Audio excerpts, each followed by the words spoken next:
আজকে একটা অত্যন্ত সহজ রেসিপি এগরোল তৈরি করব। এই এগরোল তৈরি করতে খুব একটা বেশি সময় লাগে না এবং কম খাটুনিতেই তৈরি করা যায়। এগরোল কিভাবে পারফেক্ট করা যায় তা জানতে ভিডিওটি সম্পূর্ণ দেখুন এবং চ্যানেলে নতুন হলে চ্যানেলটিকে সাবস্ক্রাইব করে পাশে থাকুন। তাহলে বেশি দেরি না করে দেখে নেওয়া যাক আজকের রেসিপি।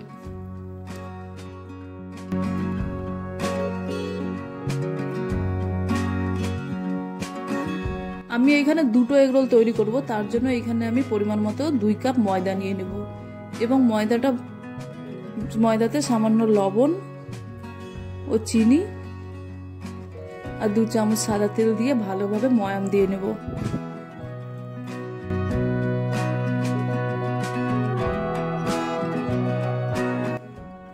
হাত দিয়ে মুঠো করে ধরলে দেখা যাবে যে ময়দাটা ভেঙে যাচ্ছে, তাহলে বোঝা যাবে যে ময়ামটা হয়ে গেছে। এবারে ময়দার মধ্যে অল্প অল্প করে জল দিয়ে ময়দাটা ভালো করে মেখে নিতে হবে।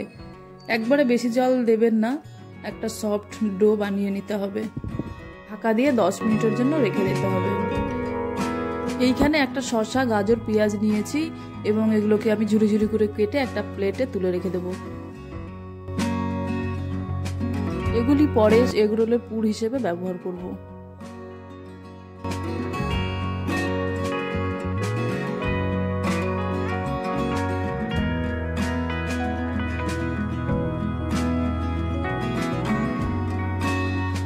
এবারে আবার ময়দাটাকে ভালো করে মেখে নিয়ে দুটো লেচি কেটে নেব।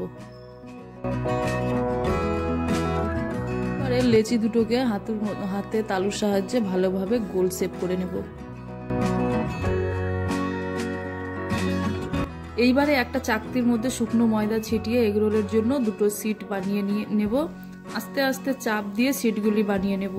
এই সিটগুলি খুব মোটা বা পাতলাও হবে না। এইবারে প্যানের মধ্যে সিটটা দিয়ে এপিট ওপিট সেঁকে নিয়ে তুলে নেব। খুব বেশি সেঁকবো না।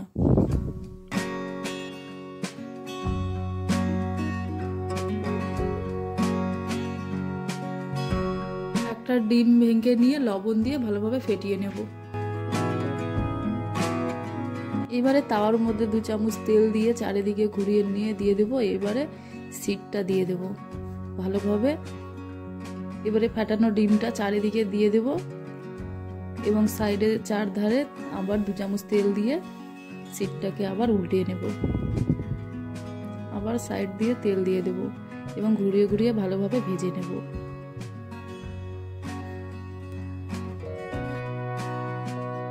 এগরোলের 2 সাইডটা খুব ভালোভাবে চেপে চেপে ঘুরিয়ে ঘুরিয়ে ভেজে নিয়ে তুলে নেব। কেটে রাখা শসা, গাজর, পেঁয়াজের মধ্যে সামান্য বিট লবণ দিয়ে মেখে নেব।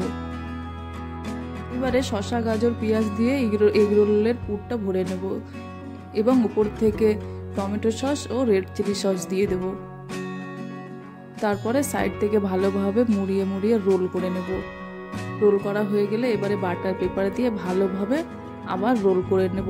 পেছন দিকটা ভালোভাবে মুড়ে নেব পেপারগুলো, যাতে ভেতরের সসগুলো বাইরে বেরিয়ে না আসে। তাহলে পরেরটাও ঠিক একইভাবে রোল করে নেব। তাহলেই তৈরি হয়ে যাবে আজকে আমার দোকানের মতো এগরোল। তো আপনারাও বাড়িতে এইভাবে ট্রাই করে দেখবেন, খুব ভালো লাগবে। Simple recipe. আর ভিডিওটি যদি ভালো লেগে থাকে তাহলে অবশ্যই লাইক করবে, কমেন্ট করে জানাবে এবং চ্যানেলে নতুন হলে চ্যানেলটিকে সাবস্ক্রাইব করে পাশে থাকবে। দেখা হবে আবার অন্য কোনো রেসিপির সাথে।